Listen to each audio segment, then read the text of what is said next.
Halo guys, kembali dengan saya Kali Masada dari Akademi Kripto. Di video kali ini kita akan membedah narasi CBDC.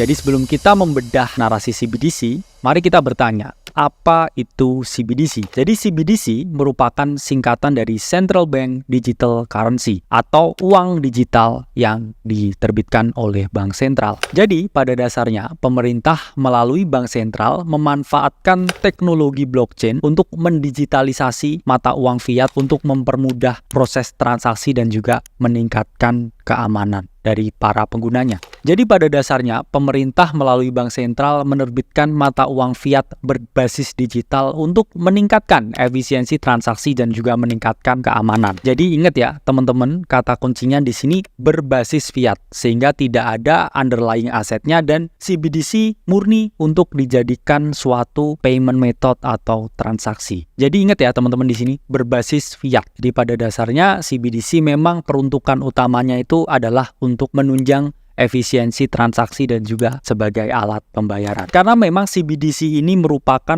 langkah dari bank sentral untuk mengutilize teknologi blockchain, pasti timbul ya pertanyaan di teman-teman. Berarti ini tidak terdesentral loh. Ya, jawabannya benar ya. Jadi meskipun ini merupakan teknologi di atas jaringan blockchain, namun CBDC konsepnya berbeda dengan cryptocurrency. Karena CBDC ini centralized atau tersentral, sementara cryptocurrency itu decentralized atau terdesentral.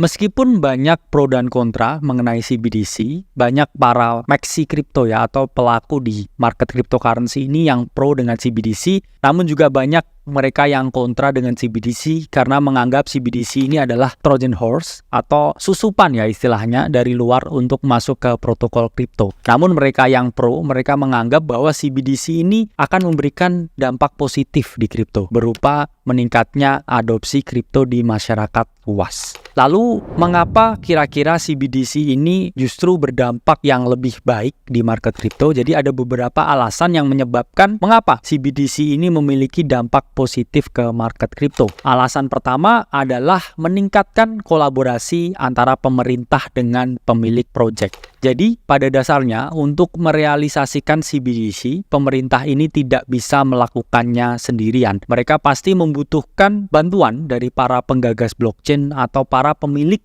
project-project blockchain yang berbasis Web3 untuk meningkatkan adopsi CBDC dengan teknologi yang mereka miliki. Jadi di sini pasti terjadi suatu transfer knowledge antara yang dari TradFi ini atau traditional finance dengan kita-kita yang ada di kripto ini. Jadi pasti akan terjadi ya suatu perkawinan antara dua pihak yang mana dapat meningkatkan adopsi kripto dalam jangka panjang.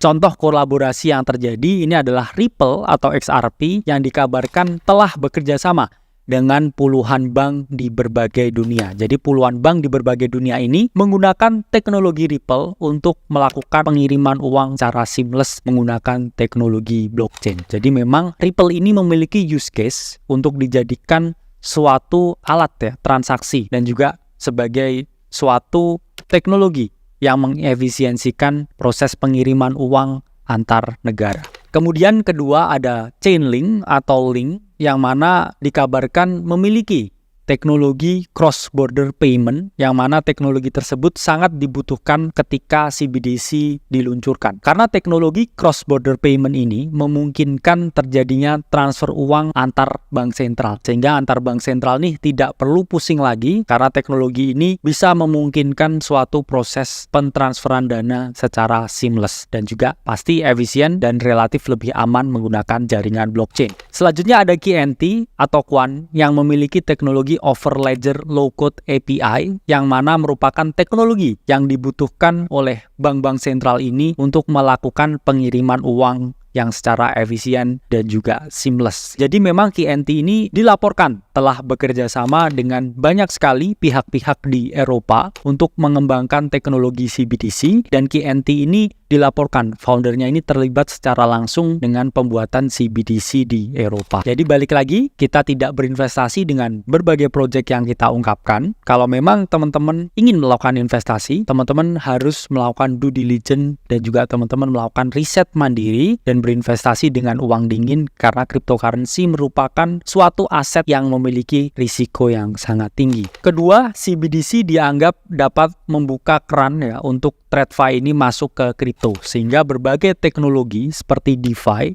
ini akan moncer ketika narasi CBDC ini terjadi. Karena ketika pemerintah sudah masuk ya, kita tidak ngomongkan uang B2C ya, business to consumer, atau B2B, business to business. Di sini kita akan membicarakan B2G atau business to government, yang mana memiliki anggaran yang jauh lebih besar, likuiditas yang tidak terbatas ya istilahnya, sehingga kita yang ada di kripto ini pasti ikut kebanjiran likuiditas berupa rezeki yang masuk ya ketika orang-orang TradFi dengan uang tak terbatasnya ini mulai meningkatkan exposure mereka terhadap kripto dan juga terhadap DeFi atau decentralized finance. Ketiga, para institusi besar ini bisa memanfaatkan teknologi decentralized economy yang ada di kripto untuk berbagai aktivitas ya, seperti pinjaman, asuransi, clearing, dan berbagai aktivitas keuangan lain. Karena jelas ketika pemerintah sudah masuk di sini, itu berarti pemerintah akan meningkatkan regulasi tentang kripto sehingga adopsi massal ini bisa terjadi. Dan ketika kripto ini sudah well regulated, maka kita tidak perlu lagi ya takut berinvestasi di market, sehingga semua orang di sini bisa kecipratan cuan dengan kripto yang mana merupakan